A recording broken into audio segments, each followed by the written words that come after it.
The revolution is lit.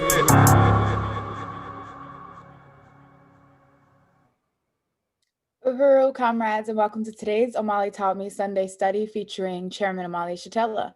My name is Akili Anai. I'm the Director of Agitation and Propaganda for the African People's Socialist Party, as well as your MC for this morning. Today's study is highly important, and we encourage you right now to invite your friends and family to it. This week, the chairman continues reading from Vanguard Up, Unity of Theory and Practice, the political report to the first Seventh Congress Plenary of the African People's Socialist Party, starting on page 70 with the section, We Are the African Socialist International, Wherever We Are.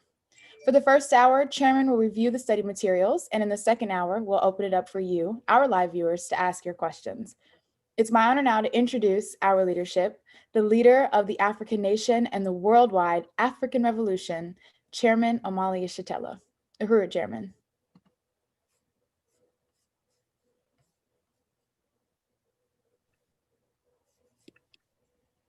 Uhuru, thank you so much, Comrade Director Akili. I look forward to today's discussion. I want to just remind everybody that what we're reading from now is the political report, a political report to a plenary that we hold usually every year between Congresses of the African People's Socialist Party, Congress where we lay out the basis of what it is that we are doing, establish a 5-year plan, more or less, for where it is we're going. We elect our leaders, we pass resolutions, we establish mandates, that kind of thing that guides our work. All of our work is guided. It's not something that's based on spontaneity where somebody wakes up one morning and say, well, let's go and do this, and that sets the course for us. Somebody wakes up and say, let's go this one morning, and then we see how that fits into the overall now assessment that we've made, the resolution mandates that guide our work. So we're always on course. And so this political report gives us an opportunity to say where we are in terms of the course that we've established for ourselves with our Congress. And then this is the second plenary from, this was the first, we're reading from the first plenary from our Seventh Congress. And we are in the process of building for our second plenary, which will be happening in February. And so you should be on the lookout for that. That's going to be February. This is what we've been looking at, and we do this all the time in preparation for the second plenary of our Seventh Congress, and in preparation for our Eighth Congress. We will. The political report has to be done. Another political report, the second political report, the political report to the second plenary of the Seventh Congress, and that plenary, as I mentioned earlier, is going to be in February. So shortly. within the next couple of weeks or so, we'll begin reading from that. We read from that because the political report is something that the membership of the party and our movement, and this is also an opportunity for everybody else, but certainly for the party and our movement. It gives us an opportunity to really engage in discussion, struggle. We can and see how we unite with, whether we unite with the report, and then we can base resolutions in our own reports coming into the second plenary on this. So we can anticipate that's what will be happening soon. We're getting ready for our second plenary. I want to just express a real appreciation for everybody who's here today, and give a special shout out to Comrade Pharaoh. Pharaoh, we know you're there. We are conscious of your presence, and Comrade Pharaoh, somebody who participates in the studies under extremely difficult circumstances. He's behind the walls. And also want to express appreciation to Joyce Walker, who, among other things, is my sister, and she has become a regular subscriber of Black Power 96, which is the radio station that is in the custody of African People's Education and Defense Fund. And this discussion is something that Black Power 96 has permitted us to air over Black Power 96 FM radio. So I want to express appreciation for that. And I go right quickly onto page 70 of the political report, the first political report to the first plenary of the Seventh Congress of our party. We are the ASI, wherever we are. And the ASI is, of course, the African Socialist International. What is fundamentally important is the recognition by all party members, all party organizations, that we are the African Socialist International wherever we are in the world. We must not fall victim to a tendency seen in some areas to recognize ourselves locally as the African People's Socialist Party, locally being in some designated quote unquote national territory. We are the African People's Socialist Party, while others in other countries are the ASI. We are one party, fighting to liberate and unite one Africa in the struggle to change the world, to emancipate the working masses of the world, destroy capitalism, and usher in a new world of communism, free of national oppression and class exploitation. Again, this means we do not recognize the legitimacy of any borders that separate the African nation from each other and from our material resources necessary to build a better life for our people. When we say we are Africans, we mean we are Africans, not Black Brits, Afro-Germans, African Americans, New Africans, African descendants of slaves, or the host of other contrivances that result in undermining our national consolidation and the end of class exploitation. We recognize the critical need for advanced theory and our Revolutionary Party for making revolution that we understand is necessary for liberating our people and creating a just world without classes, resting on the parasitic foundation of colonial capitalist domination of the world.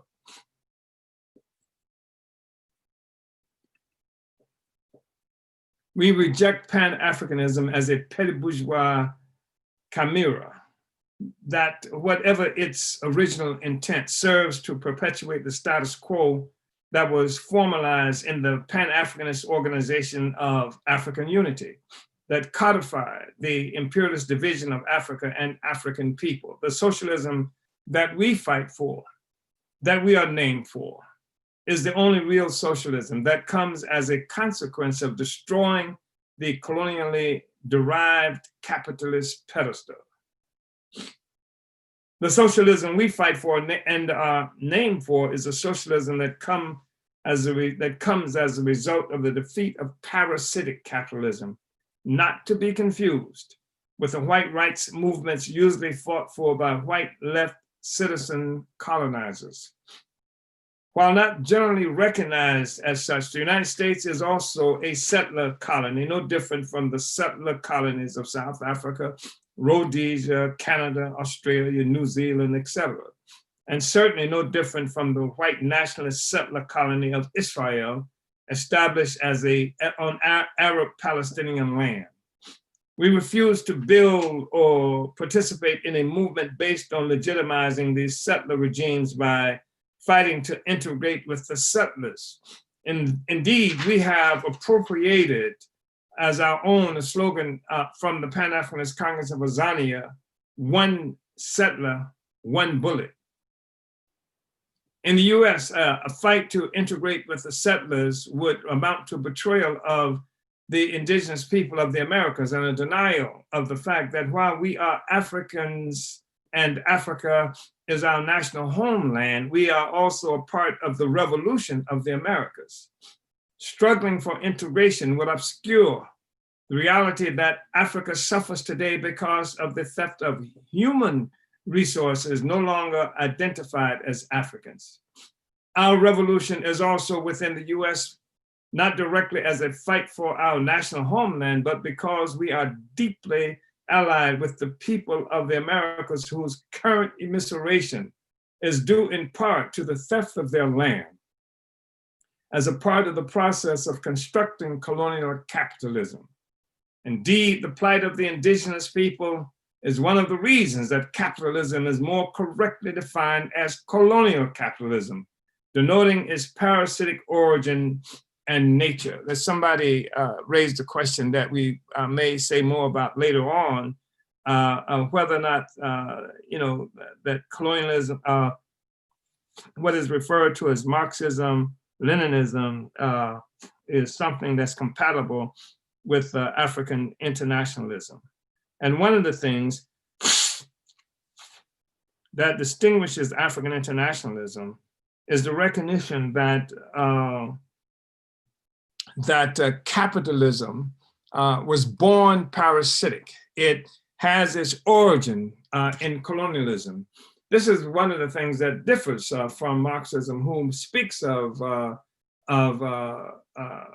the slavery and who mentions this thing that's characterized as primitive accumulation, but which is the startup of the capitalist system on the one hand, but on the other hand, does not recognize the fact that this is the central question. It's not something that just happened. This thing they call primitive accumulation, which was, as he states, turning Africa into a warring for the commercial hunting of black skins. It didn't just do that and then go away. It continued to, and does continue even today, to affect Africa, to affect the world. It's something that is revealed in the ongoing looting of Africa that has never stopped. And so we have a capitalist system that rests upon the foundation of parasitism, which is colonialism. And that was always true, and Marx was not able to conclude that. And so it's one of the things that makes us different. So we say that the revolution, the struggling for integration would obscure the reality that Africa suffers today because of the theft of human resources no longer identified as Africans. Our revolution is also within the US, not directly as a fight for our national homeland, but because we're deeply allied with the people of the Americas whose current immiseration is due in part to the theft of their land as a part of the process of constructing colonial capitalism. Indeed, the plight of the indigenous people is one of the reasons that capitalism is more correctly defined as colonial capitalism, denoting its parasitic origin and nature. The African Revolution has, as its primary objective, the liberation and unification of Africa and Africans of the world. This means that the African Revolution is wherever we are as Africans. There is no place that our struggle is not objectively a part of the African Revolution. There is nowhere African internationalists are that we are not subjectively and organizationally a part of the African Revolution. Our enemies have sought to obscure our relationship to Africa and our identity as Africans. But while we fight for the liberation of our homeland, Africa is also wherever we are as Africans, and our victory anywhere is a victory for Africa. Our far-flung organized liberation struggle occurring under the leadership of our party and informed by African internationalist theory will destroy the imperialist parasite. We will deprive the parasite of its colonized host in Africa and throughout the world. Ease relate to Africa. All African Peoples Development and Empowerment Project, called APDEP. APDEP is an important African internationalist organization that opens the door to the struggle for African liberation to an often overlooked sector of the African population. Indeed, Africa suffers from what is often characterized as a brain drain of skilled professionals. These Africans in whom Africa has invested so much often end up as doctors, nurses, and engineers in the US and Europe, while Africa is deprived of the benefit of these skills that should contribute to our development. This is an obvious difference in what we witnessed with Cuban doctors who often leave Cuba in great numbers to bring healthcare to impoverished colonial countries. This is partially due to the fact that the Cuban doctors are informed by a revolutionary perspective that promises the liberation of the oppressed. APDEP provides us an opportunity to take the revolutionary philosophy of African internationalism to skilled African workers, to win them to willingly endure any hardship in the process of contributing their skills to the liberation of our Africa. However, unlike Cuba, APDEP has been confronted with a recruitment base trained to serve colonial capitalism. And this is how it began in Cuba. It took the revolution in Cuba to change that. And we're in the process of changing it now. And so it is the training they receive to be the petty bourgeoisie and bourgeois institutions that makes them valuable to APDEP. So, we're trying to recruit and are recruiting these forces, but they do not have the benefit of a revolutionary philosophy ideology that makes a promise that there is going to be a transformation in the world, and that inspires them and keeps them alive and makes it possible and necessary for them to go into some of the most difficult places in the world to take healthcare. And so, however, it's these very skills that they have acquired in these bourgeois institutions that makes them valuable. So a part of APDEP's task is to influence, indeed, induce class suicide when possible, or at a minimum, harness their technical expertise to the anti-colonial interests of the African nation as defined by its advanced detachment, the African People's Socialist Party, Vanguard of the African working class. APDEP's Zenzele consignment in Huntsville, Alabama is an institution created to fund and promote the important projects of APDEP that give concrete meaning to our party's work for African unification and self-development. APDEP is a tangible, visible example of what is meant by our declaration that African internationalism is a theory of practice. Africans coming to Sierra Leone, and that's really important.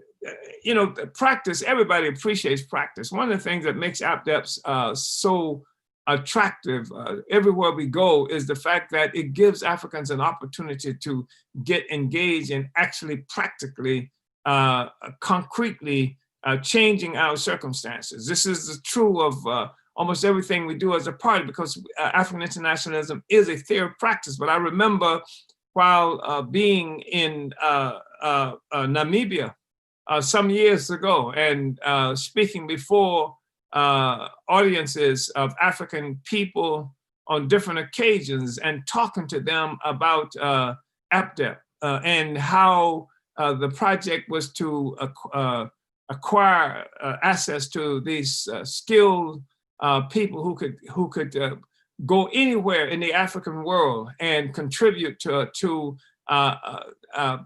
development there. And how at the time we were talking about Sierra Leone and the serious interest that was shown by African students and even African others involved in academia, professors and other situations. This was something they were really made excited by. So Africans coming to Sierra Leone and West Africa, for example, from all over the US to create rainwater harvesting in a place being crippled with a variety of waterborne diseases, where 1 out of every 8 African women is expected to die in childbirth, concretizes our slogan, One Africa, One Nation. Likewise, Africans from APDEP, rather than from an imperialist non-governmental organization or NGO, who bring expertise and materials in the fight against an imperialist influenced Ebola epidemic, represent the highest expression of anti-colonial African unity. APDEP's work goes beyond any speeches made by UN delegates or Pan-African charlatans. Moreover, the work of APDEP in Sierra Leone and other African colonies serves to undermine the authority of the neo-colonial regimes by example. If Africans coming together under the leadership of the advanced attachment can begin to provide development, why can't the leaders of the neo-colonial states with much more resources do the same? APDEP's work and mission suggests a real practical alternative to neo-colonialism.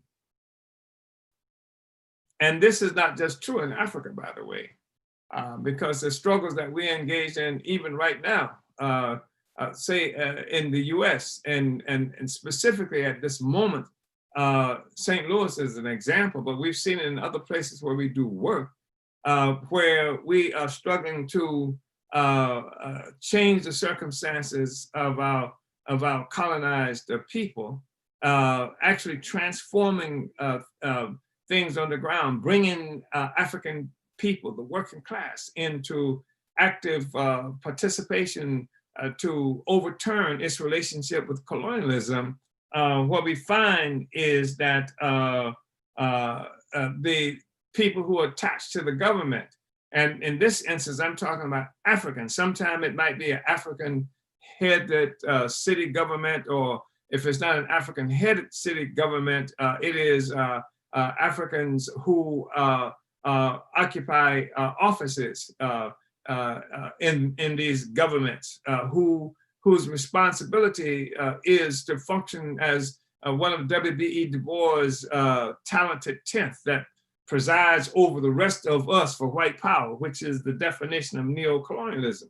And so this work by APDEP in Sierra Leone, in Africa, this work by the party to create these changes, not to coexist with the socialist system, but as a part of the process of negating the social system. What it does is it mobilizes all sectors of the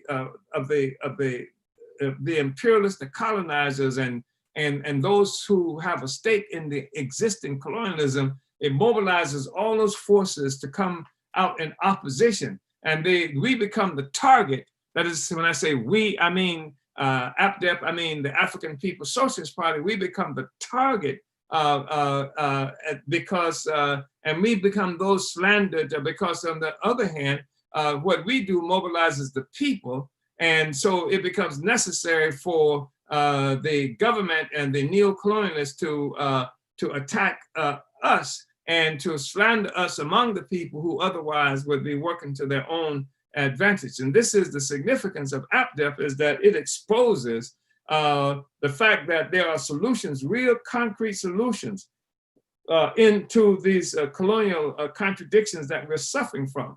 And that you don't have to wait to get the white man's approval. You don't have to wait to get something from a neo-colonial puppet. What you do is you mobilize the people, get the people involved, change the circumstances. And as I said, you also at the same time are mobilizing opposition that exposes itself to the people and gives us an opportunity to push that opposition out of the way. And that is true in neo-colonial situations. So we say that if Africans coming together under the leadership of the advanced detachment can begin to provide development, why can't the leaders of the neo-colonial state with much more resources do the same?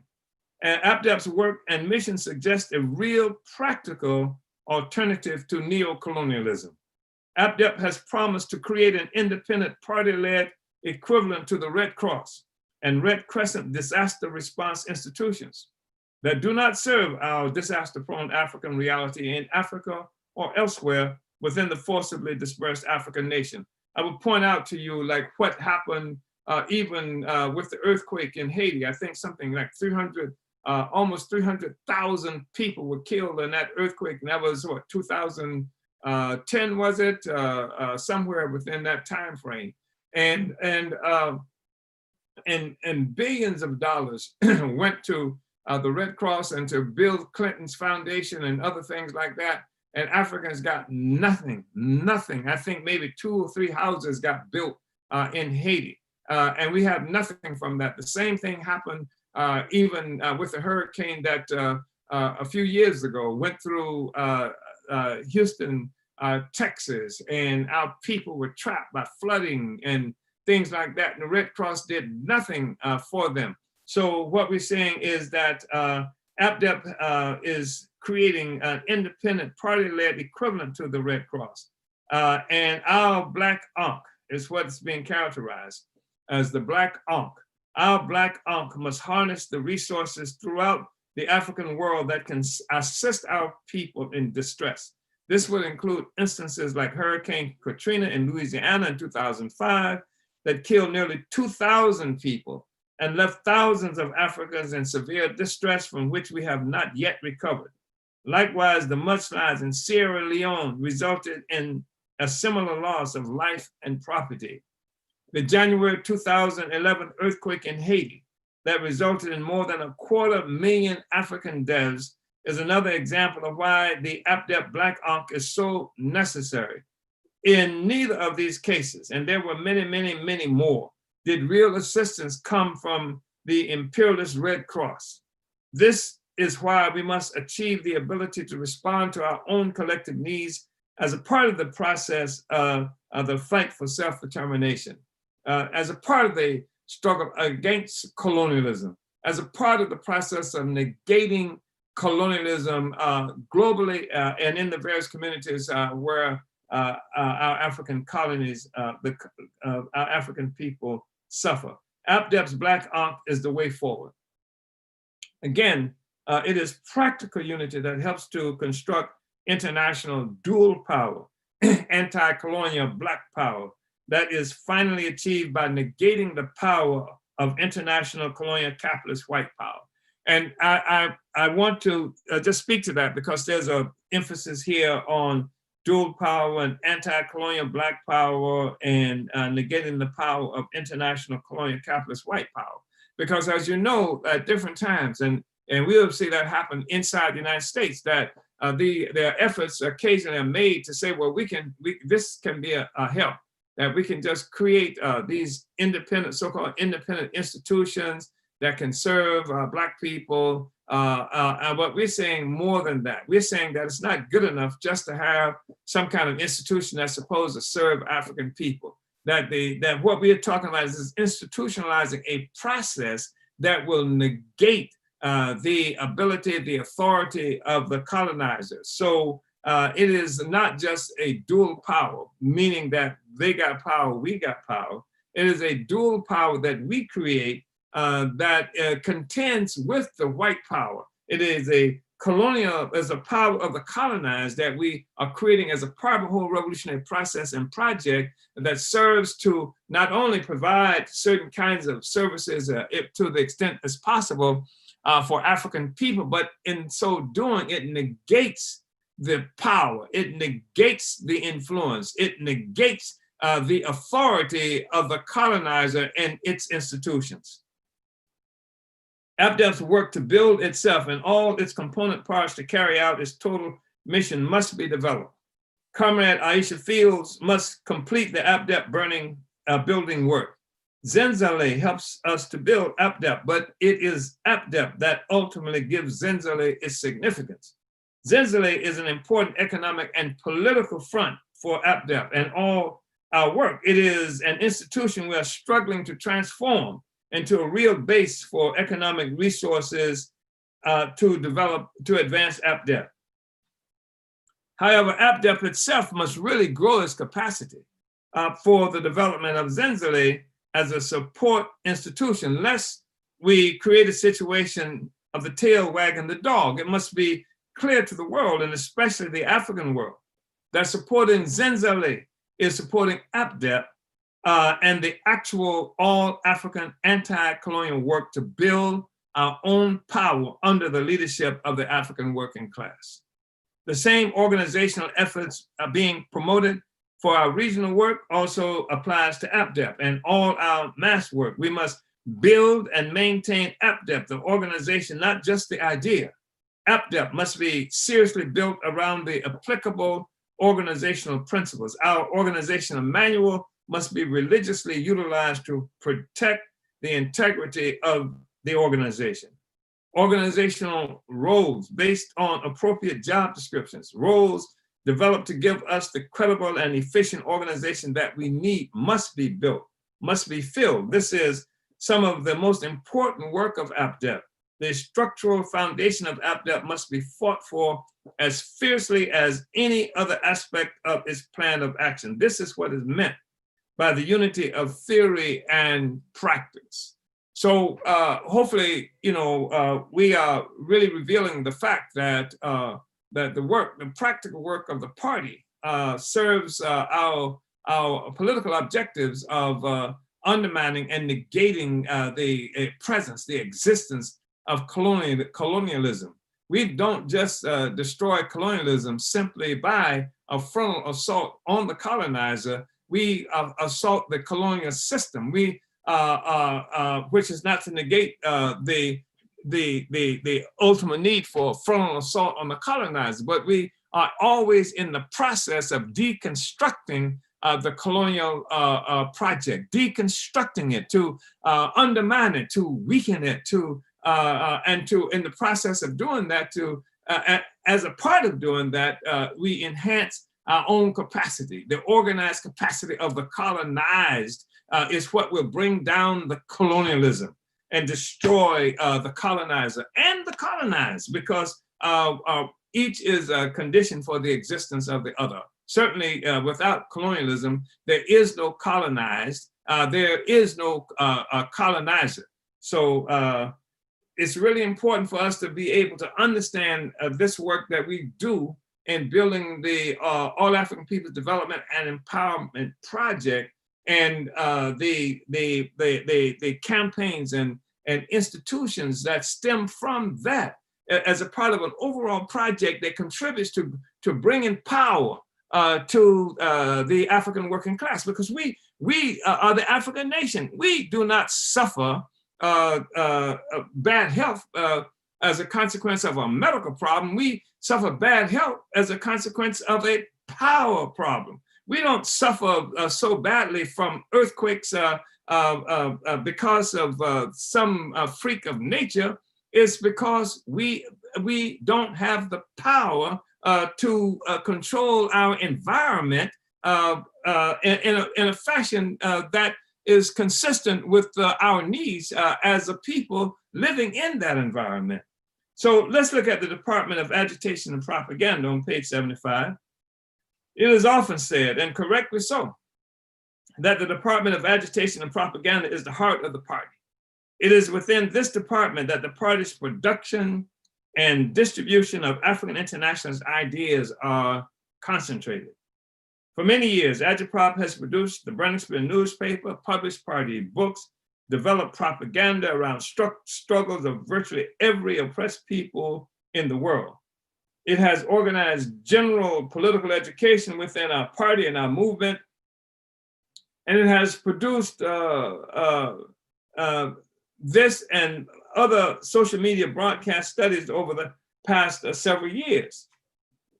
Agitprop has been our most potent weapon in the war of ideas between the colonial capitalists and the people. And I don't have to tell you the significance of this contest of ideas that we are involved in on a regular basis. In fact, I hear you saying it, members of the party, of the Uhuru movement, of African people in general, how our brains are too often controlled by the oppressors, that our views are too often reflections of the views of the oppressors, that the oppressor has defined us for itself, that is to say, for the oppressor, and defined us for ourselves. So we have to engage in this contest of ideas. We have to be able, again, to negate the potency, the power, the influence, the capacity of the ideas of the oppressors to dominate our existence. And this is why the Department of Agitation and Propaganda is so important.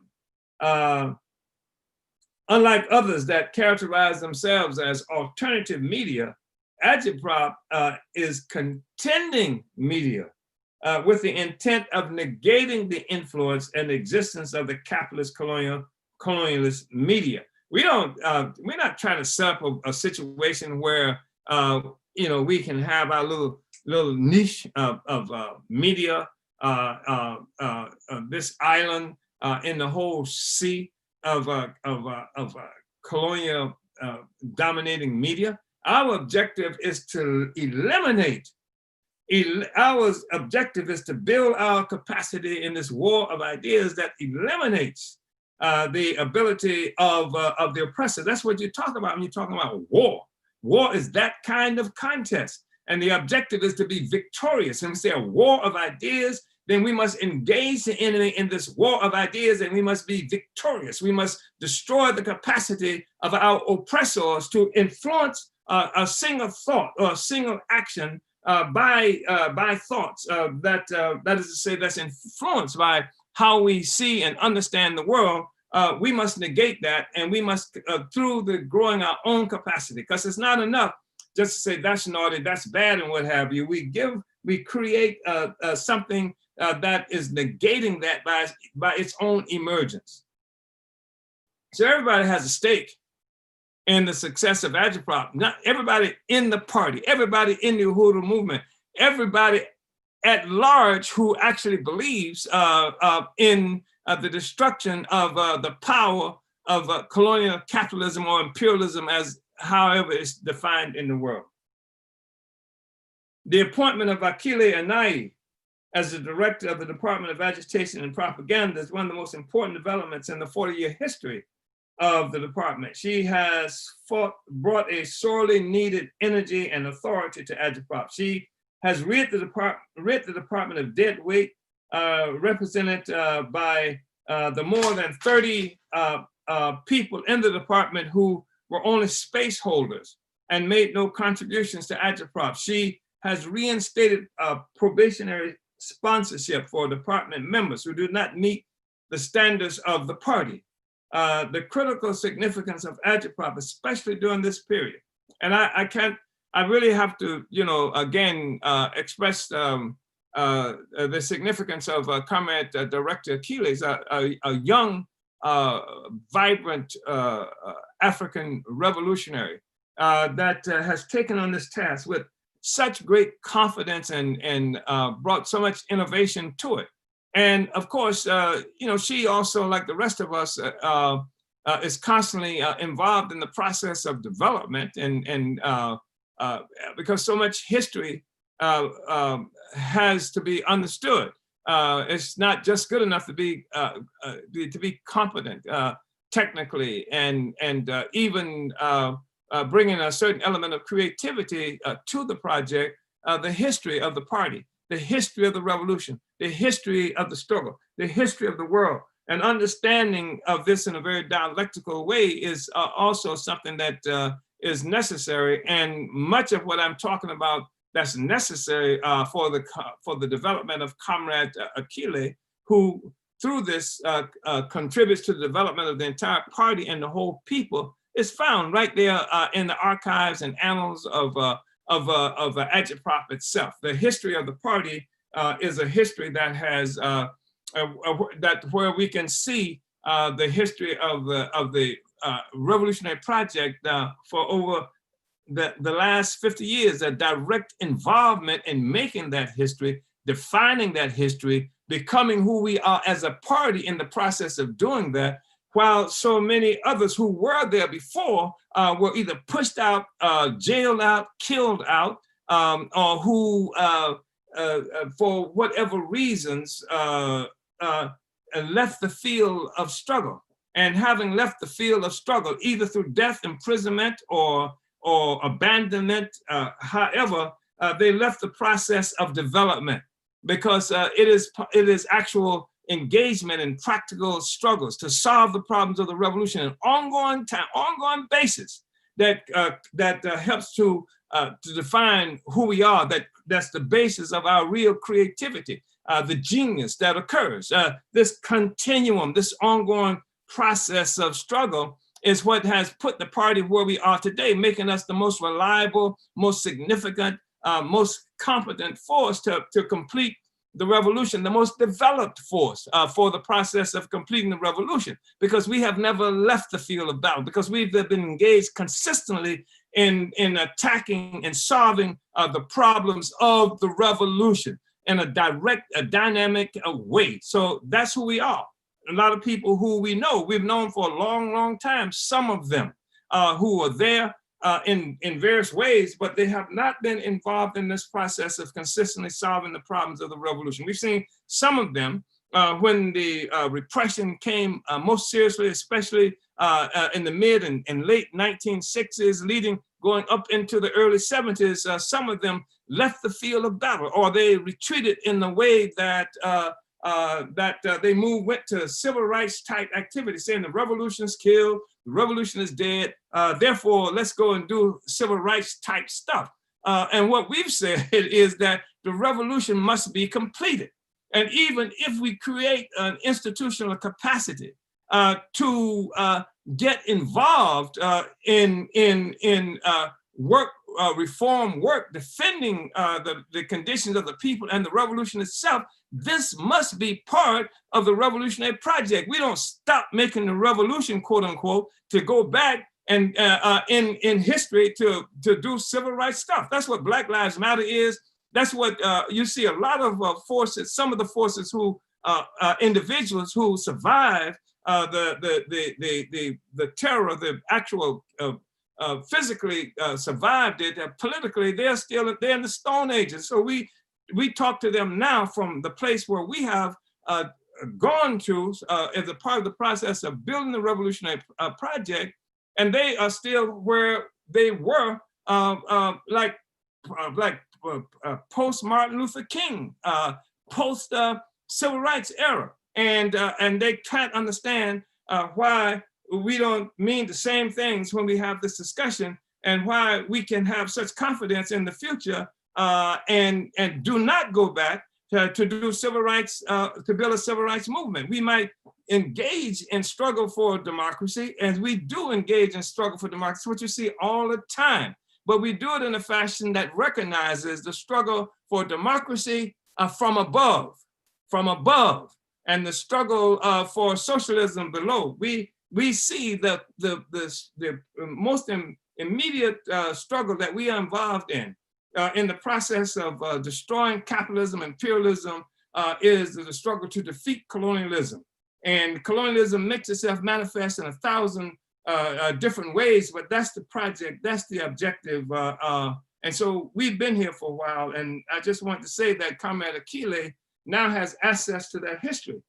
So she doesn't come in today with the assumption that history just started. that the revolution just started, that the movement just started when she stepped in. She steps in and she has access to dynamic history, a living history. Not only is it to be found in the actions that we involved in today, but the basis of the actions we involved in today explained over and over again through discussions such as this, through political reports and things like this, through analyses that are not just some kind of academic exercise, but analyses that stem from ongoing processes of solving the problems of the revolution. Then we've got this whole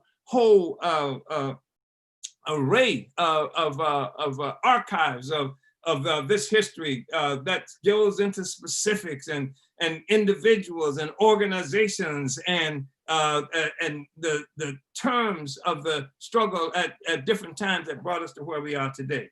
So the critical significance of agitprop, especially during this period, has required ideological and political unity that has resulted in the removal of some members from their posts. This has removed various contradictions from the department, but has put greater responsibilities onto Director Akile, who also plays other important leadership roles for the party, especially through the electoral process in St. Petersburg, Florida. Yeah, Kwame Akile obviously is a very dynamic force in the African people, so it's a meaningful leader, you know, not just some kind of figurehead, but a real leader in this work, and she's doing that on different fronts. But it speaks also to the ongoing process of developing the leadership within the ranks of the party. This study being a part of this this ongoing process of study, and also for recruiting more blood into the party on a regular basis, but on the terms of the party. Not that civil rights stuff that we've left a long time ago, or the Pan-Africanism, Pan-Africanist stuff. When I say Pan-Africanist stuff, I'm not talking about people who love Africa and think all Africans should be united, etc. That people have come to understand as Pan-Africanism. I'm talking about Pan-Africanism, the organizational expression of the African petty, political and organizational expression of the African petty bourgeoisie that came into existence and achieved this dynamism as an attack on the African fundamentalist organization of the Universal Negro Improvement Association and African Communities League, that came into existence, that grew its capacity, that through sometimes actually working with colonial powers to destroy the Garvey movement and the ability of African working people to claim our Africa, to reclaim our place in the world. So we're talking now, as we have for a while now, about the regional strategy that informs the work of our party. And we say that the regional strategy should provide a greater influx of quality recruits available to agitprop. More and more of our recruits will come into the party through direct contact with party and movement members who will be selling the Burning Spear newspaper and involved in community political work. And also through the conferences that we have coming up that you should be aware of in January, where we have a series of regional conferences happening around the world. The party will be sponsoring these conferences, bringing people, and we'll be putting out the information about when these regional conferences will be happening in the Caribbean, or when they will be happening in various places in Africa, and when they will be happening in the various regions and within the United States and in Europe, so that that other people who you know should be a part of this discussion, who could be closer to our party through either directly coming into the party, or coming into the mass organizations of the party, or coming into the Department of Agitation and Propaganda itself. You will have access to that information. So we say that the regional strategy should provide a greater influx of quality recruits available to agitprop. More and more of our recruits will come into the party through direct contact with party and movement members who will be selling the Burning Spear newspaper and involved in community political work. This period calls on agitprop to also conscientiously utilize manuals regarding every agitprop institution, and create competent leadership within its structures. The regional strategy has also laid the foundation for much of the work agitprop moving forward. In addition to the existing political education requirements for the party and the Uhuru movement, agitprop now has the added responsibility of overseeing the political education process that must take place within the party units and the local organizations. This will provide a decentralization of the political education process, placing much of the responsibility for political education within the units and local party organizations under the leadership of agitprop. Agitprop will play a fundamental role in promoting African internationalist consciousness within the party, movement, and among the forcibly dispersed African nations throughout the world. Agitprop has the primary responsibility for initiating the process through which this political report will be disseminated and studied throughout the movement. Agitprop has to be especially conscious of the fact that individual party members, party units, and local party organizations will carry much of the weight for dispersing African internationalist ideas. This recognition must be obvious on the pages of the spear, which should be written in a way that speaks to the ideological and political development of our membership. Let me say that again. This recognition must be obvious in the pages of the spear, which should be written in a way that speaks to the ideological and political development of our membership. So there's not some vague force out in the world that we are talking to. We're not in some kind of competition with the petty bourgeois intellectuals and ideologues explain the world. We are doing this in a way that contributes to the ideological and political and organizational development of our membership. This is what's so important. It should teach democratic centralism and combat liberalism. Building the Department of Agitation and Propaganda itself has to be the highest priority. And then there's the African People's Solidarity Committee. The Solidarity movement under our leadership continues to improve the party's projection of our philosophical, political, organizational, and strategic thrust into the arena of the colonizer nation itself. This work intensifies our contest for capturing anti-colonial philosophical organization and economic territory behind the enemy lines, so to speak. A lot of people are left in the dark ages, and as it relates to this whole question of the white people, and they have a very idealistic assumption about the white people. And I say idealism, I don't mean what the bourgeois philosophers use to mean by that. I mean a notion that's based on fantasy. So what we are saying is that there's an objective world that we live in, a material world that we live in. And in this material world, we have to come up with solutions, with material solutions. And this world, that we have to examine this world. And if we examine this world, investigate this world, we have to do it in a way that exposes the world to us as it is, not like we want it to be. And in so doing, we develop philosophy. We develop ideology. We develop politics, tactics, and strategies, how to win, etc. And white people do exist in the world. There's nowhere in hell that you can wish them away. If that were possible, we'd been free a long time ago. And we need to understand the presence of white people. We need to understand their location in history and in the structure, and in the physical material structure of the global social system that affects us and affects the world.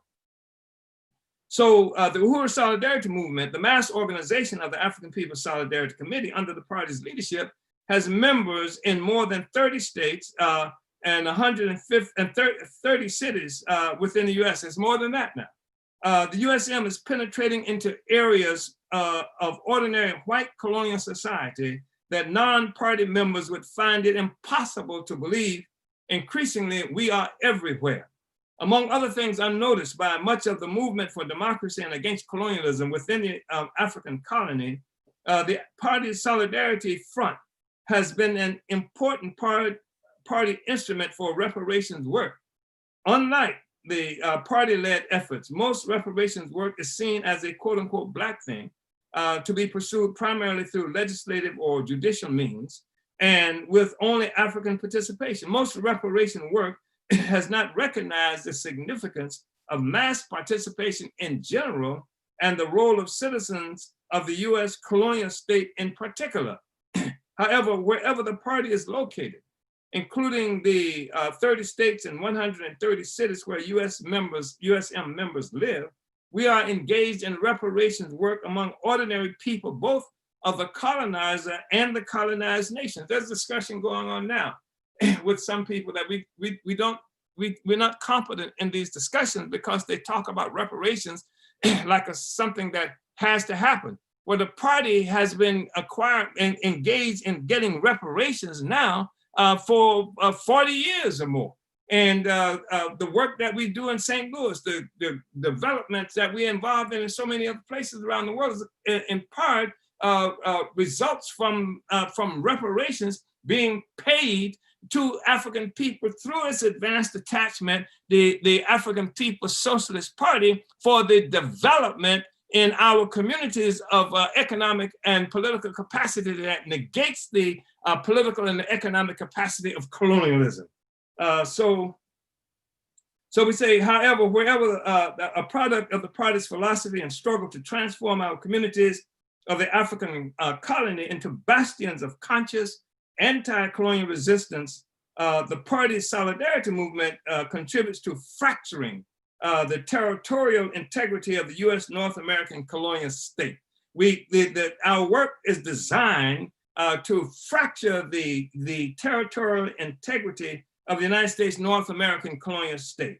Our regional strategy, now extending into the white population, enhances our organizational capacity to seize, hold, and develop territory. This is how colonial capitalism will be defeated. This is how theory is concretized by practice. The party's solidarity movement is living validation of our theory of African internationalism. As has been said, the philosophers have only explained the world in various ways. The point, however, is to change it. Definitions of white people as devils and mutations, however emotionally satisfying they may be to some cultural intellectuals and others, do not contribute to changing the world. African internationalism does contribute to changing the world.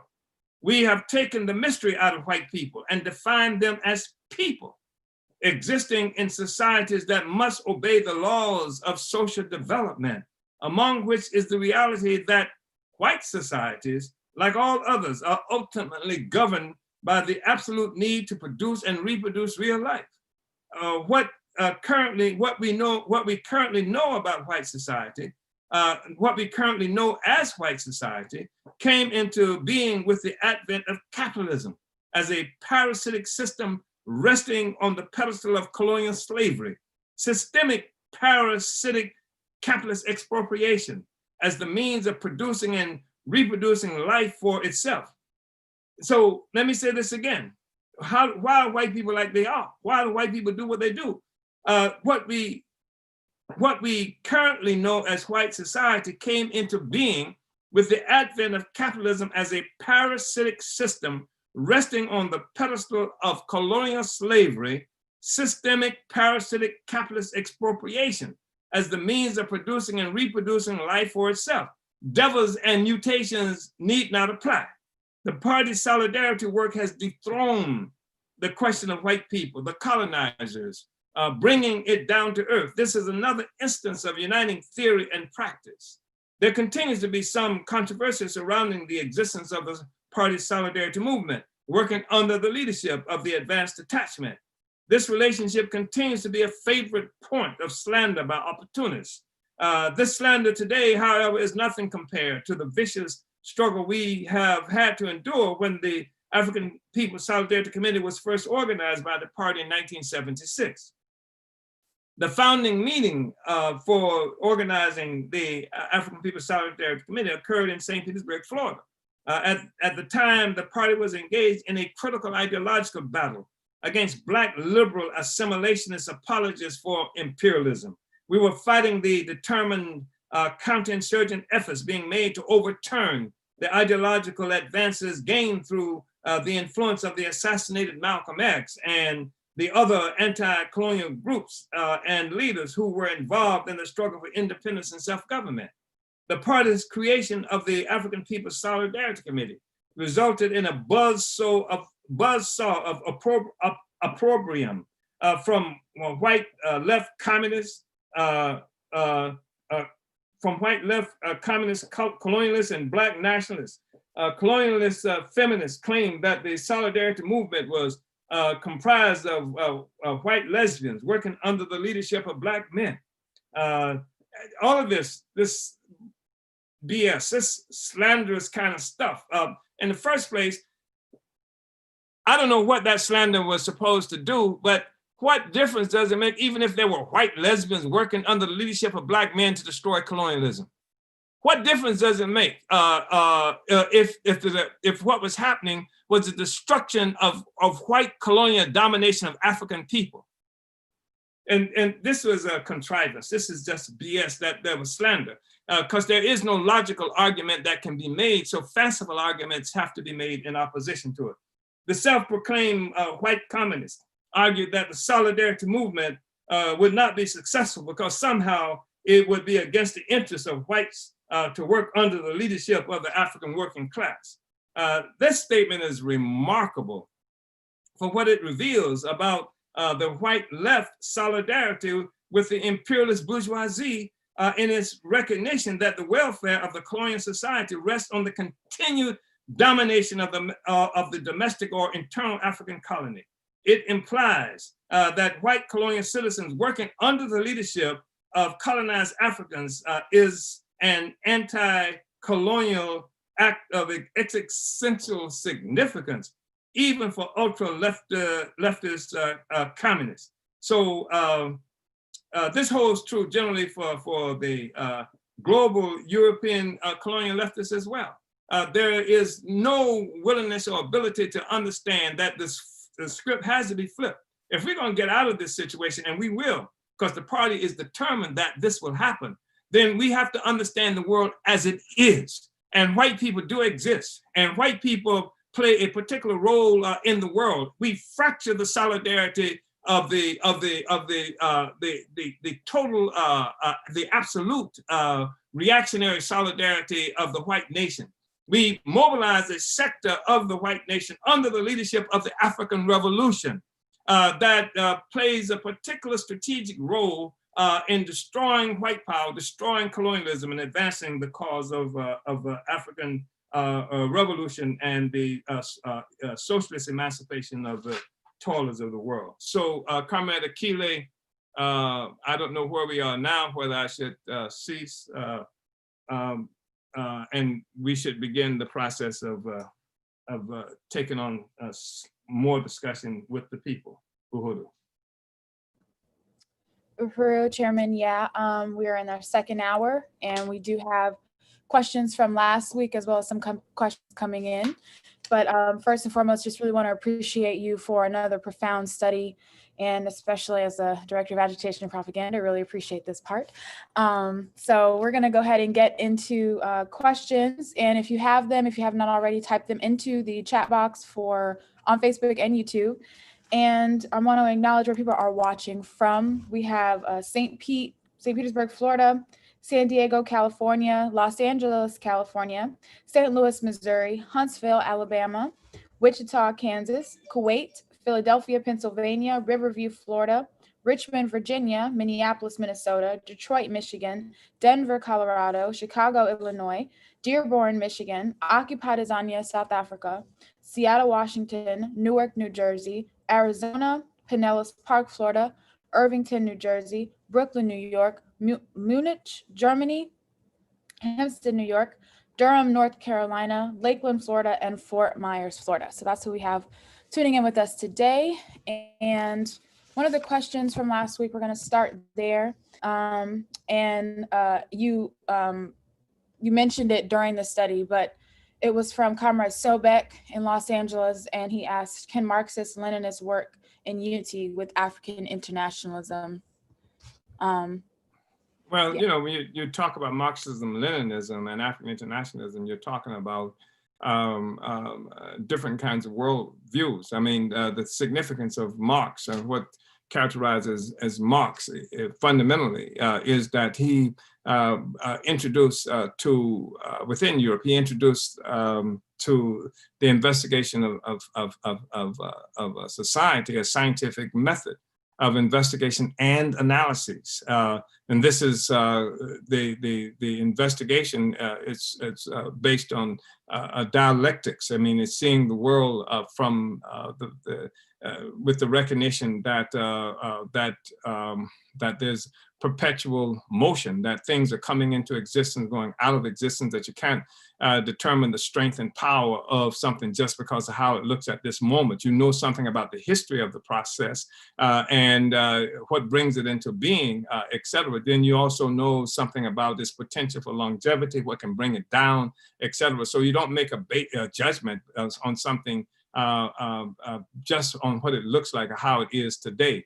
It recognizes that not only is that the case, that things are constantly coming into being and going out of existence, it recognizes that all of the things that we're investigating have a relationship with all other things around it, processes around it. So it's not just something by itself.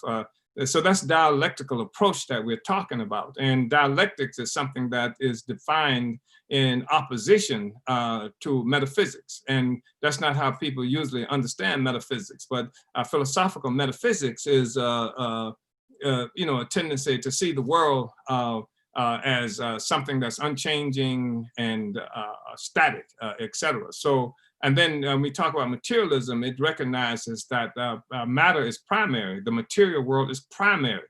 And when you talk about materialism, you're talking about something that is opposed to idealism, which presupposes that the spirit and things like that. And there's a whole way that you can go into the discussion what we mean by spirits, et cetera. And it means, yes, it means that part too. But it says that the spirit is primary and that material existence of the world owes itself to some higher being, et cetera. And so that's what's, you know, you talk about Marxism, Leninism, you're talking about this is the contribution that Marx made in bringing science. But what people mean usually when they talk about Marxism, they're talking about the conclusion. They're not just talking, in fact, most of them couldn't have a discussion with you around dialectical and historical materialism. They're talking about the conclusions that Marx came to. This is the big debate that we often have with people who say this is right, this is wrong, because Marx said this and that.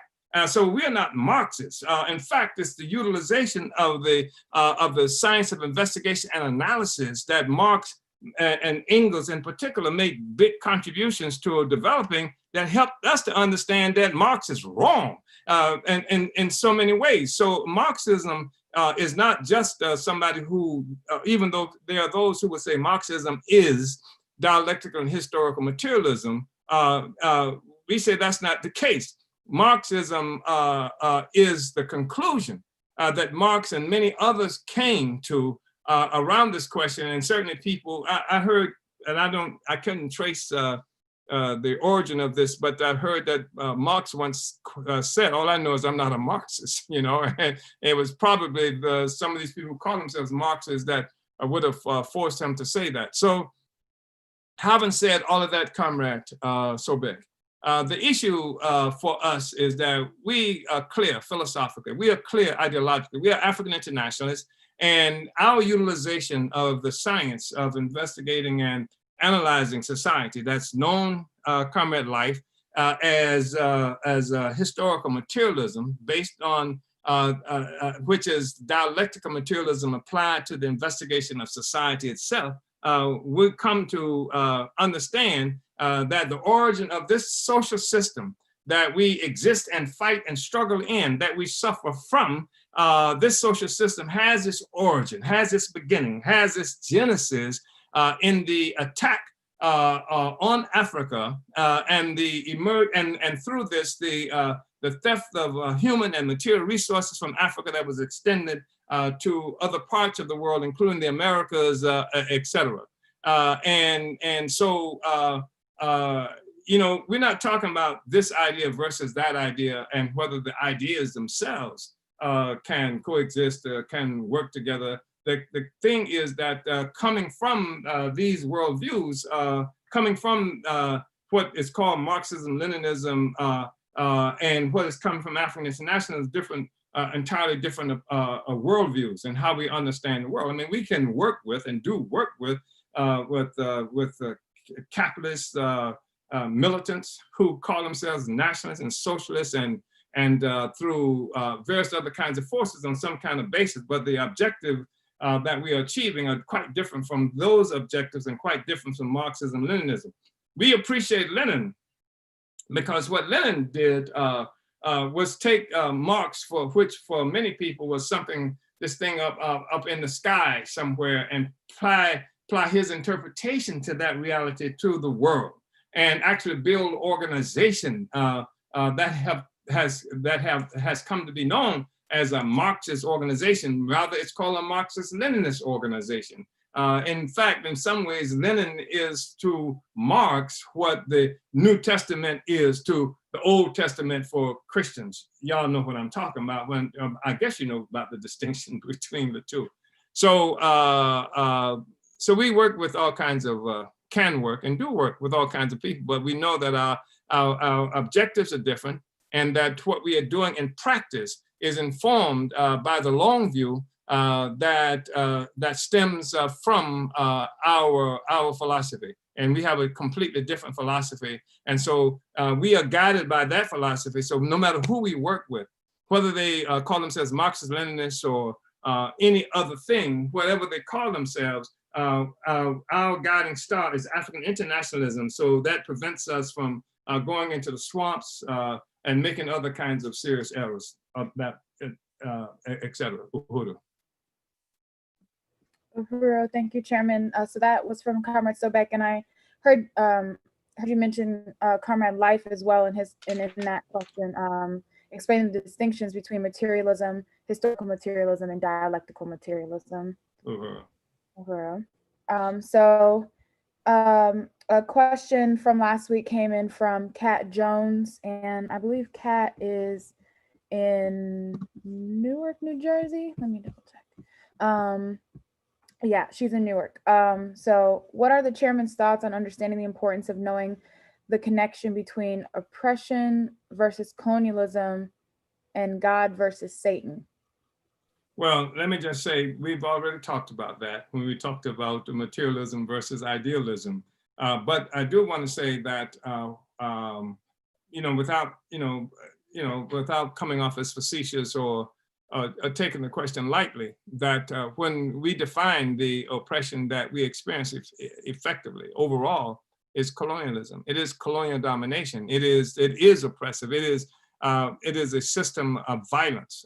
It is, in fact, we have determined, and this is one of the things that distinguishes us from Marxists as well, that who define various forms of social systems, that colonialism itself was a social system. It was a social system, and it is imposed by violence. It cannot work. It cannot function without violence. It's something that promotes. It's something that creates. It's something that's based on the ongoing forcible extraction of life from colonized people, from a people held in captivity. It extracts your future. It extracts your present, and it even distorts your history. You don't even know what your history is. That's colonialism. That is oppression.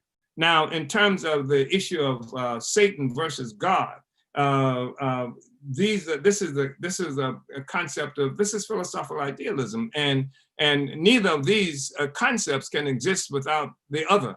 One presupposes the existence of the other, gods and Satan, good and evil, being, the kinds of things that determine how some people view the world. And we are materialists, and our examination of the world is based on how we recognize this world that we live in, that we suffer from, came into existence, recognizing that all humanity, all human beings, human society itself is informed by the need, the requirement for human beings to produce and reproduce life. This is more important than religion, what people refer to as culture, all these other things. It's not determined by genetics or anything like that. In fact, genetics, religion, culture are determined by the ability of people to live. And the production of life and reproduction of life is the central driving force in human society. And from this process emerges different kinds of systems to make that happen. And some of these systems that have emerged in this process are systems based on expropriating, taking resources, value from other people who produce it, and living off their sweat, their blood, their resources, etc. And this establishes the context for the societies that we know about, that we live in, that we are oppressed within, that we have to change if we're going to be free. Uhuru. Uhuru, Chairman, thank you. And again, that question came from Kat Jones. Uhuru, Kat. Where's Kat Jones located? Newark, New Jersey. Newark. Yeah. One of the other questions, we had two more questions that came in from last week. One was from Comrade Kumba in St. Louis, Missouri. Kumba asked, Chairman, have you read Nkrumah's book, The Handbook of Revolutionary Warfare? If so, do you think this book can be instructive in the liberation of Africa under socialism? I think it can, but it's been a long time since I read Nkrumah's Handbook on Revolutionary Warfare. But, you know, I frankly, I was most influenced by Che's writing on guerrilla warfare, by Mao Zedong, by Giap out of Vietnam, because these are people who are actually engaged in making revolutionary war, did engage in making revolutionary war. So this was not just you know, like an abstract concept that they were using. This was actual practice that they were involved in. And I respect Nkrumah as one of the most influential forces in our history of struggle and resistance. But it's not in this area that I you know, look to, this area of revolutionary war. Nkrumah, by the time he wrote Revolutionary War, if I'm not mistaken, he had already been overthrown by the imperialists. He didn't even recognize the whole class question until he was overthrown himself. And but there were people like Mao, there were people like Che and like Giap in Vietnam who were actually engaged. And if we had the ability to read works by somebody like Dedan Kimati, who fought a magnificent guerrilla war against the British in Kenya, I think there'll be a tremendous amount to learn from that as well. I think Nkrumah summed up our you know, fundamental aspects of our reality as Africans divided, and you know, really important things about what it was going to take to reconquer and redeem Africa and our lives. I think he made just amazing contributions there. But it's been a long time since I read the Handbook on Revolutionary Warfare, and much of it was based on just basic principles of revolutionary war that had been written by Mao and Giap and other revolutionary forces around the world. So all of them are influential, and I think Nkrumah's work can be influential as well. Uhuru. Uhuru, and again, that question came from Comrade Kumba. Uhuru Kumba. So the last question from last week came from Comrade Kumba is leading our work in St. Louis, and they're doing the damn thing. Uhuru Kumba. Uhuru. So the last question from last week came from Mensa Janaku, and he asked, do Black institutions, schools, large businesses in imperialist countries stand on the wrong side of the question? Do they develop the petty bourgeoisie and support the oppressor? And should they be held responsible? And we demand that they stand on the side of revolution.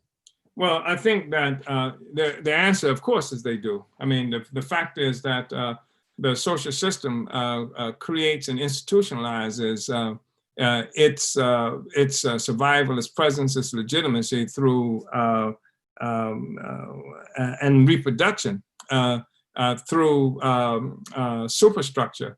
That's what the schools and educational systems and things like that, the ideas, the ideology, the philosophy, the culture of a system is reflected, that is based on the kind of economic system there is. So however people acquire their existence, the kind of social system that acquires their existence, that creates and supplies their existence, that's where the ideas, the ideology, the philosophy, the institution, the politics, et cetera, stem from that ultimately. And so, yes, the schools they create, you're not going to find any of the institutions that create anti-colonialist education, death to capitalism, education, and what have you. And so, yes, that is what they do. In terms of must they get on the other right side of history, it's questionable whether that can happen. What can happen is in these institutions, revolutionaries, African internationalists can organize in these institutions and to fight, to make the institution more responsive to the requirements of our society. We can organize, we can do that. We can fight for the power of the students and the power of righteous kinds of teachers and professors and the relationship between the students and the parents. That can happen as a part of the struggle. Ultimately, we're going to have to be able to create our own institutions. I mean, there's some comrades and some of the work that we do around the community control of education, and especially African Black community control of schools and certain places where we are located that find that question extremely important, one that you just raised. And the education question is really important, but we can't make the mistake of assuming that the imperialist education is going to provide the answers that we need. I think there's a comrade, Betty Davis, who is a part of the coalition, Black Coalition for Social Justice, Peace, and Reparations, who reminds us constantly that cats do not educate mice, they eat them. And so when you've got this kind of relationship where the cats control the educational process, they're not there to educate us, they're there to eat us. So we struggle inside the institution, we struggle to overturn and capture control of and destroy the basis for the existence, the existing institutions, and create our own. Uhuru. Uhuru, thank you, Chairman. Who was that? That was Comrade Mensah. Mensa, Uhuru, comrade. How you doing? Yeah. You still over there in is that Nevada? Is Las Vegas? Yeah. Okay. Yeah. Mm-hmm. So that was our last question from last week. So now we're going to be getting into questions that have come in this morning. And our first one came from Comrade Eric Aru, says, Uhuru, Chairman, you had asked in a previous meeting to raise this question. It says, can you expound? What is the difference between African-centered and African internationalist? And what is the difference between the two? Well, we hear a lot about African-centered because, of course, part of what colonialism does to us is it destroys, your history, your significance as people and stuff, because it makes the colonizer the only valuable entity in life, in our lives. And so we get taught that. And so one response to that has been to fight for African-centered education, African-centered institutions and what have you. But to say that we're fighting for African-centered education institution does not mean that this institution is going to serve the real objective, which is to overturn the system. So you can have African-centered, you can have capitalist African-centered education. I mean, Joseph Mobutu, who worked for the CIA, who worked for Kennedy and Eisenhower, who helped to overthrow and then murder Patrice Lumumba, was somebody who actually, when he came to power, would actually punish people he criminalized Africans who would give their children white names or Christian names and stuff like that, and required all the Africans to have African names and things like that. So he came up really highly on the Black question, on the Africa question, but he was a pig. And he worked for the US imperialism, US government, and they were responsible for the destruction of so many African people. And again, the murder of Patrice Lumumba. So being African-centered is not enough.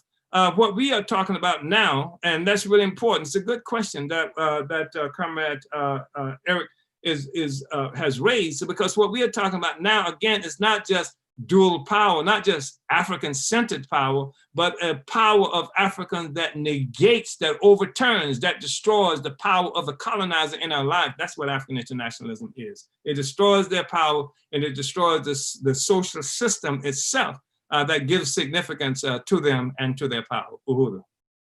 Thank you, Comrade Eric. I hope that was helpful. Uhuru. Yes, thank you, Comrade Eric, and thank you, Chairman. Our next question comes from Comrade Jesse Neville, the chair of the Uhuru Solidarity Movement. And Jesse asked, Uhuru, Chairman, this has been a brilliant and profound study. Could you elaborate on the point you made about how the party's institutions represent not just dual power, but dual and contending power? How does this relate to past examples in history where Africans were able to build some economic prosperity within the colony, which was then attacked by the white state and white people such as Rosewood, Tulsa, Black Wall Street, etc.? He asked and then answered the question. That's right, and that's the same question that Comrade Eric was dealing with in some ways, because it's not just good enough to talk about, like Black power in this way that presupposes the ability to coexist with white power, with imperialism. There's no coexistence. That's why these phonies who run around calling themselves socialists without having any kind of program, without even projecting the need to defeat capitalism, this notion that somehow you can just call for socialism and you can get $15 per hour or free education, that represents socialism. That's why it's so nonsensical. So this is a really important question that's being raised. The fact is that our power, we are colonized people, and which means that power has been taken away from us, that we have, the fundamental question that we have been confronted with is the loss of self-determination. How does that loss of self-determination look? Oh, at one juncture, you can say it looks like what they call slavery. Okay, so you end slavery with the so-called Emancipation Proclamation. And so you're not experiencing that a form of loss of self-determination. But do you have self-determination even after slavery is ended? I'm speaking to the United States. I'm speaking to Africans all around the world with the so-called independence. There still is no self-determination. The thing is that Africans still do not have power.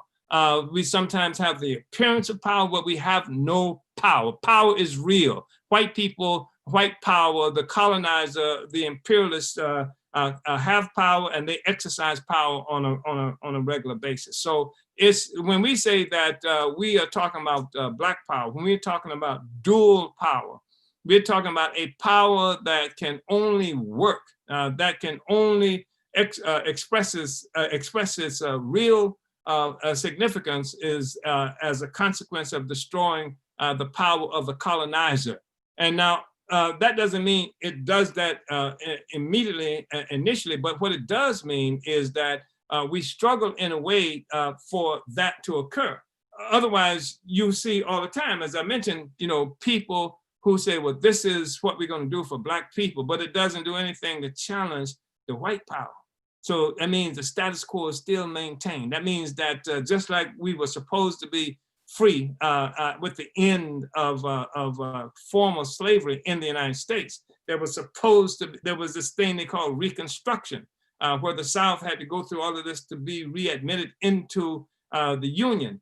And so a few Africans got elected to I think even to the Senate, and there's where you live, Comrade, and went to school, Comrade Akile, in St. Petersburg, Florida. The school was named after Jonathan Gibbs, who in the state of, who became the state head of the educational process, shortly after slavery. But did we have self-determination? No, no, no, no, no. You not only do not have self-determination, even the school name for Gibbs has been turned into obvious enemy, like of African people.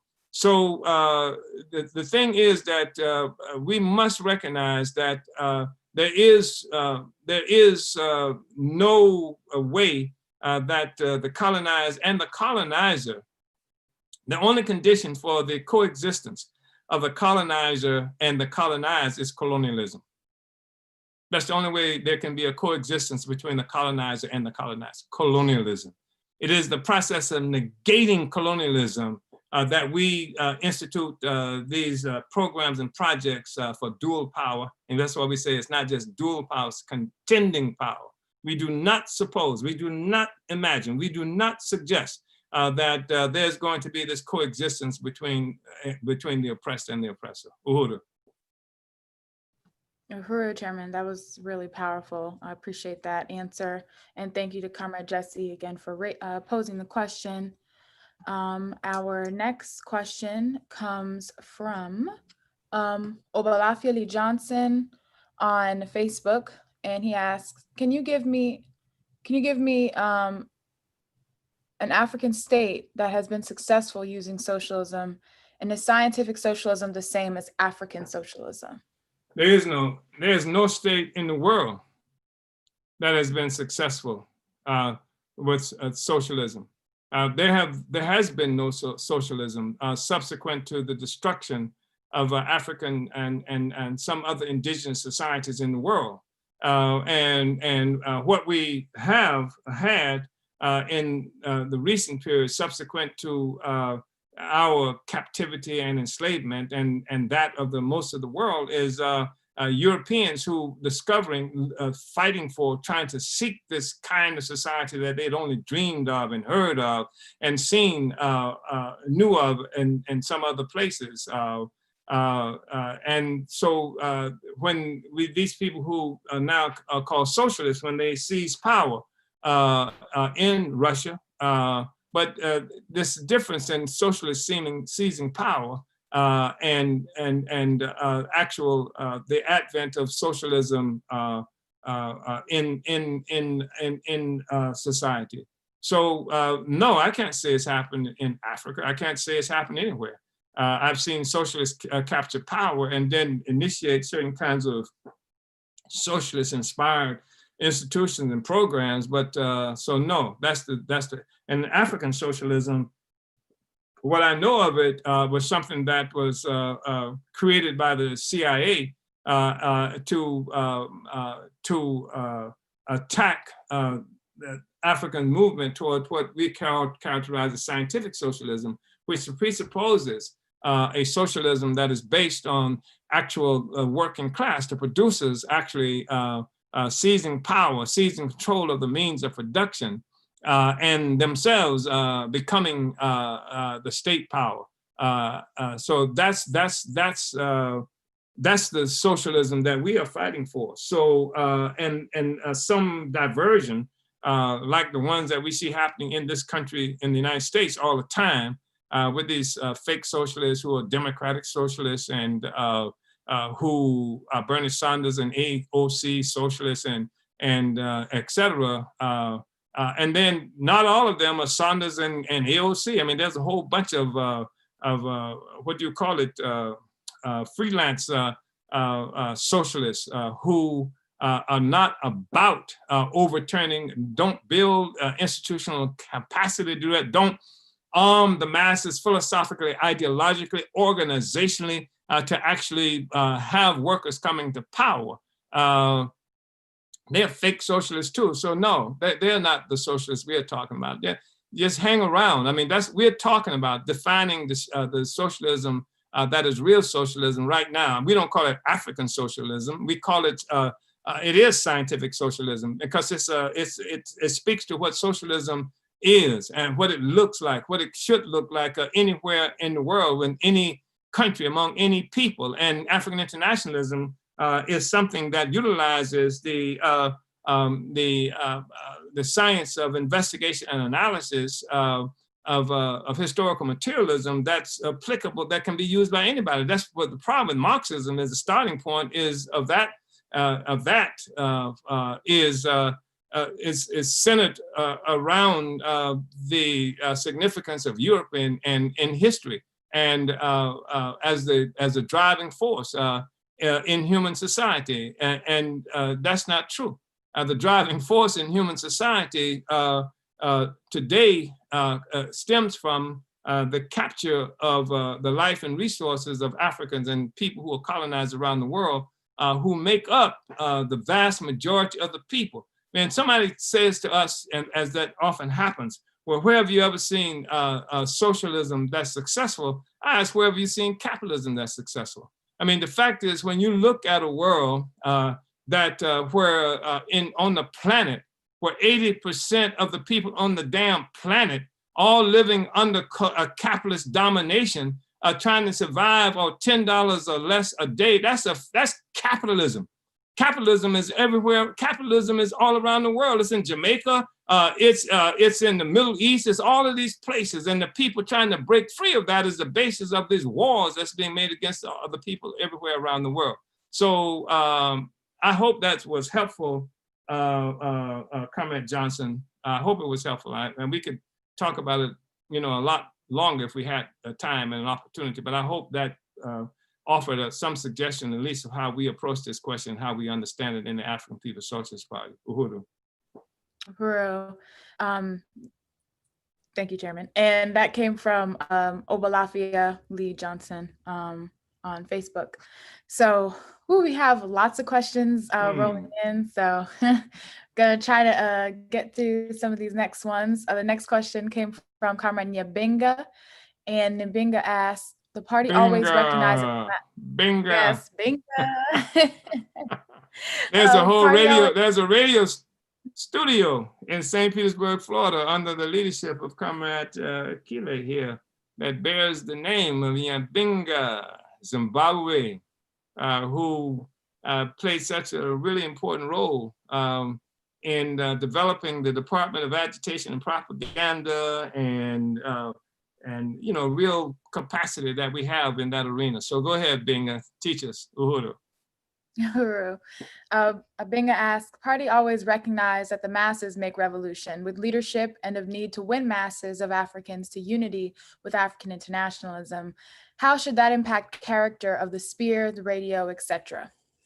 Yeah, I think that's really important. And I think that's the starting point for the investigation in that department. I said a little about it a moment ago when reading the political report in terms of what the task has to be of the burning spear, and how, that we can't consider it just something that, has these, expressions of genius and brilliance by the people who are talking, but it has to serve the mission.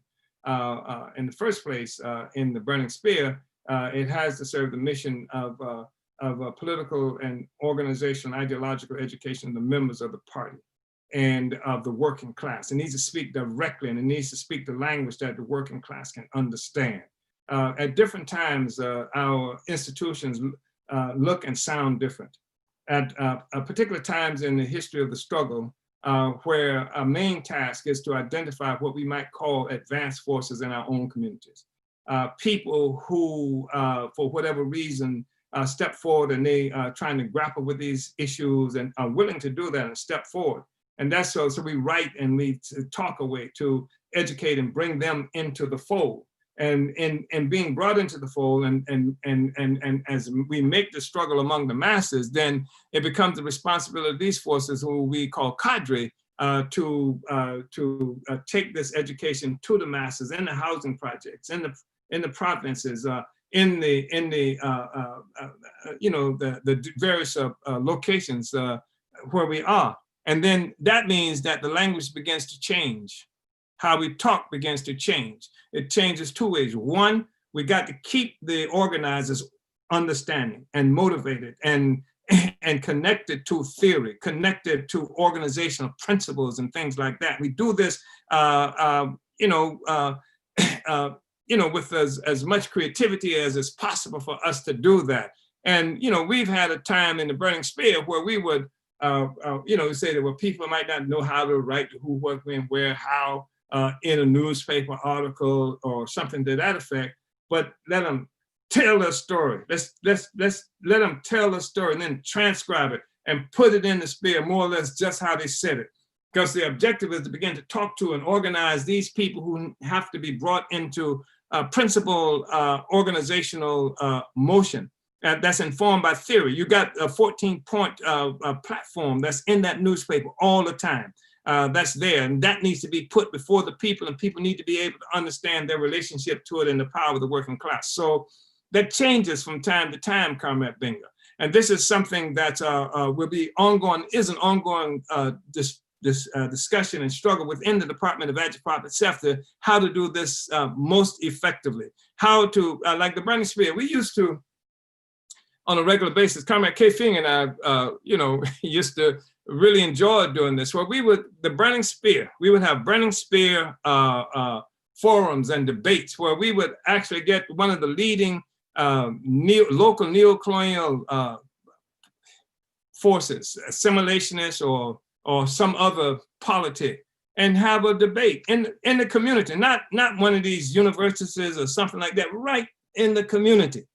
Are we Africans or what? And let the people engage in these kinds of discussions. We would do this kind of stuff. We would talk about the significance of the workers and take it right to the masses of the people. We would have created things like skits, where we would take skits. We would do in the middle of a busy street. We might have 3 or 4 comrades who work in Agitprop who would almost block traffic and do a skit that shows the struggle between the oppressed and oppressor, the white man, the black man, the colonizer and the colonized, and things like that. We would talk about popping up in a barbershop and with people who might be rappers and stuff like that, and do a revolutionary rap in the barbershop and split. I mean, it's an ongoing process, and the creativity, the thing is that we mobilize and pull together these creative forces and things like that,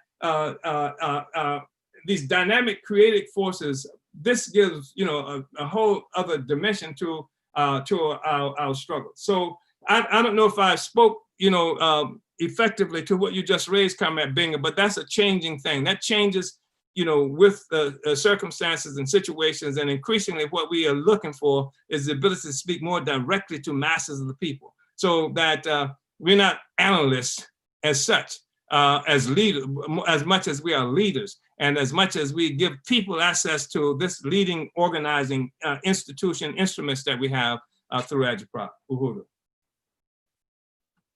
Uhuru, thank you, Chairman, and thank you, Comrade Binger, for the question. We are going to move to our next question. Let me say this, comrades. This relates to who we are as a party. Our objective is to make a revolution.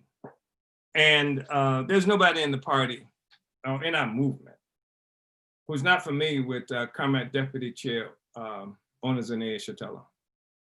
Now, Comrade Deputy Chair Onezene Shatella sort of grew up on the tough side of the working class. I mean that in the literal sense of the word, and somehow ended up getting a job for a city government, and somehow working her way throughout that city government into the actual apparatus, the state apparatus, of the city itself. That's what she was doing. She played a little function in the city apparatus, and she had a role.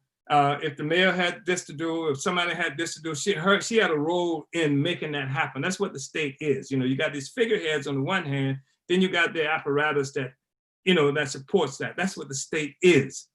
So before, learning of the party and being introduced to African internationalism, she was trying to survive like everybody else. She get a little hustle, try to get this little business, do this and that in various places. And then she got African internationalism. So African internationalism captured her, brought her into the process. And then at the point where she is introduced to our philosophy, our strategy, our theory, and understands that part of what we are doing is preparing to govern, then everything else that she had learned clicked in. So now she's in the situation of institutionalizing a capacity to actually govern. And we've got these various institutions out in the world that bear her signature, her, because she's constructing what she knows needs to be constructed to be like an actual state power. And the reason I'm mentioning this, when Comrade Binger raised the question, and I'm saying that how this looks in terms of agitprop is different at given times. Part of what it is that our radios and our newspapers and things like that are designed to mobilize the working class, organize the working class, create greater organization, and organize the party. That's a really fundamental aspect of it. But another aspect of it, of course, is also to win allies and friends and neutralize opponents. This is part of the whole battle of ideas, war of ideas that we're engaged in. And I just want to use that as a great example of what can happen with the skills and that people may have when you enhance that, or when you give them the contribution of the asset of African internationalism, tactics and strategy, et cetera, et cetera. And agitprop is in the process of really developing the ability to do that. Plus, I wanted to get that in because I'm writing a political report, and I'm going to have to say some things about Comrade Deputy Chair Onozine Shatella that responds to that reality. Uhuru. Go ahead, Comrade. Uhuru. Uhuru, thank you, Chairman. And yes. More than that, I worked for a newspaper, a bourgeois newspaper. As a young person, I was one of these up and coming Negroes, you know what I mean? Firm handshake, quick smile, the way you get taught to be successful with the bourgeoisie. And I worked, and I knew some things about newspaper. I knew about proofreading. I knew about how the layout process conceptually worked. I've seen it because I worked there. So I took that and laid out the first Burning Spear newspaper on the floor of our headquarters at the time in St. Petersburg, Florida. It was a mess. It really was, but I knew something about it. And over a period of time, because of that, was able to contribute that armed with African internationalism and influenced, as inspired by, because the consequence has to be a revolutionary conclusion. So I'm not just doing this, I'm inspired. I get up every morning, I write all the time. I'm trying to make this stuff happen because I'm inspired by the philosophy that I've got. And then I use these skills that I picked up from the white man, from the institution, and then turn it to use it to negate the influence and significance of the white man. Anyway, so that's another story. Uhuru, come back.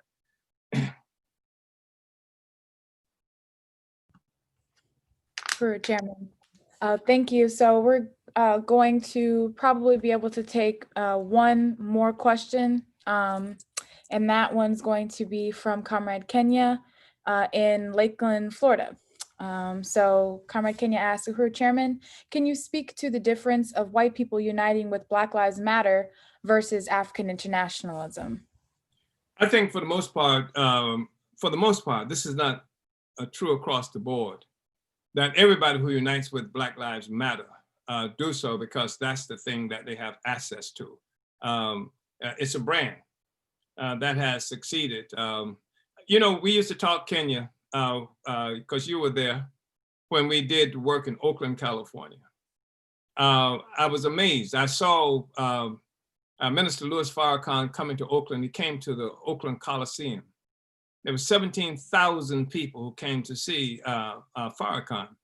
Each of them paid $10 each to get in. And once in, they paid a lot of money. So this was incredible. I mean, 17,000 people came, and we were lucky if we got 50 people to our meetings on a regular basis there in Oakland. But you know what? When the people wanted to solve a problem with the state, with the police, with education in the communities, with anything that was happening, they came to us because there's a way that people could go to certain things, and it was not essentially different from attending the OJs. You like the performance, you like what's happening, but they don't go there to get solutions.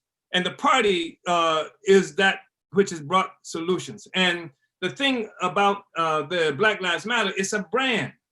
So what has happened when these when these opportunists, threw the slogan out, Black Lives Matter, they didn't just do that slogan, they did it at the expense of the slogan demand that was coming from the working class right there in St. Louis.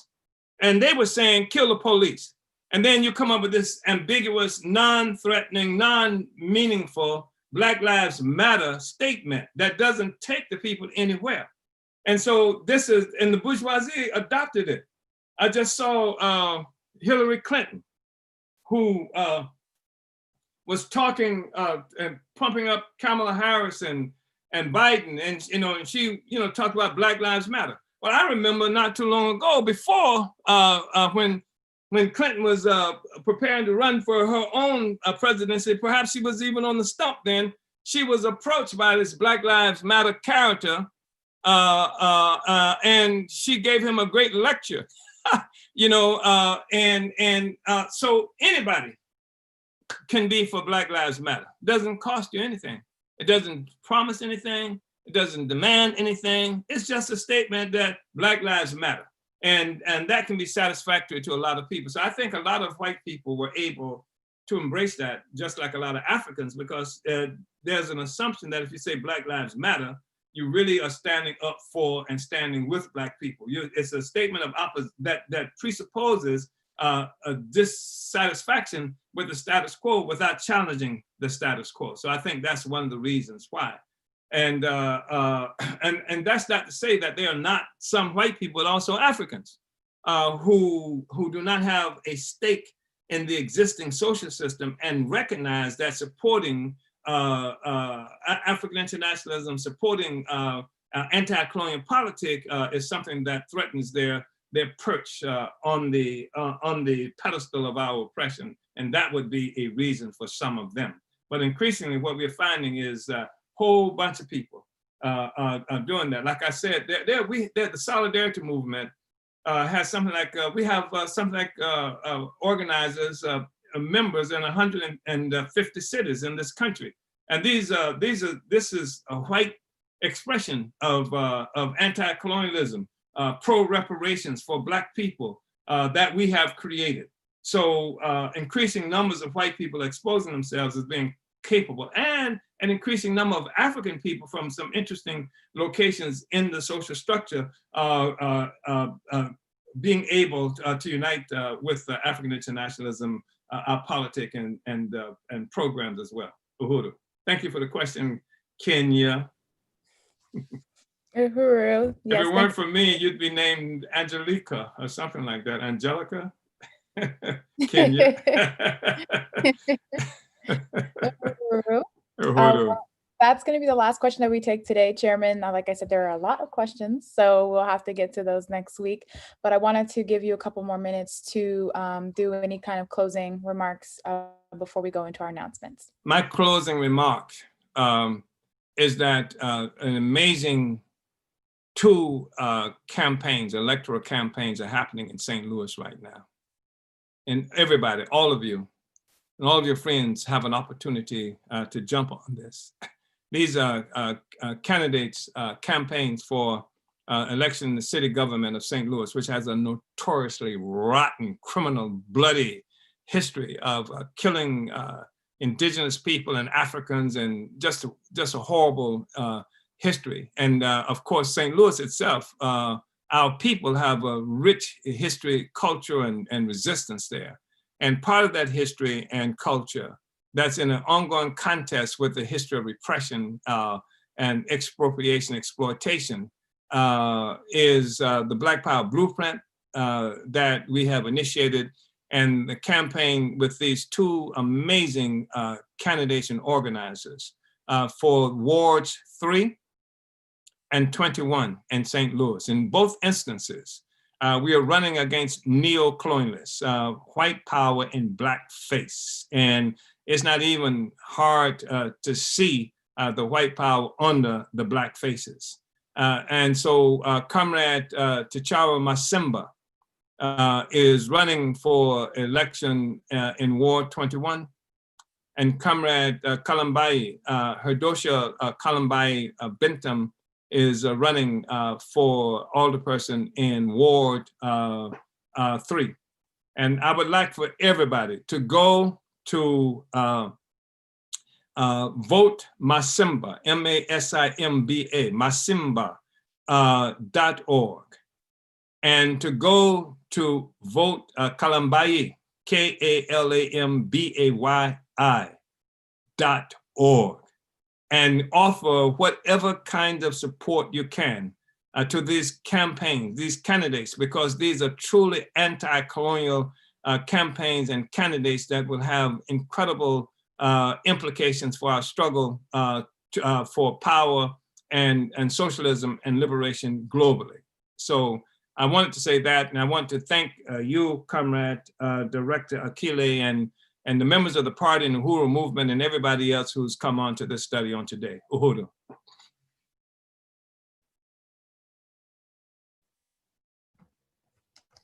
Uhuru, Chairman, well, I just really want to express appreciation for you, our leadership for this really incredible study. And I'm going to go right into announcements. And I want to also appreciate all of our attendees to this study on Facebook and on YouTube.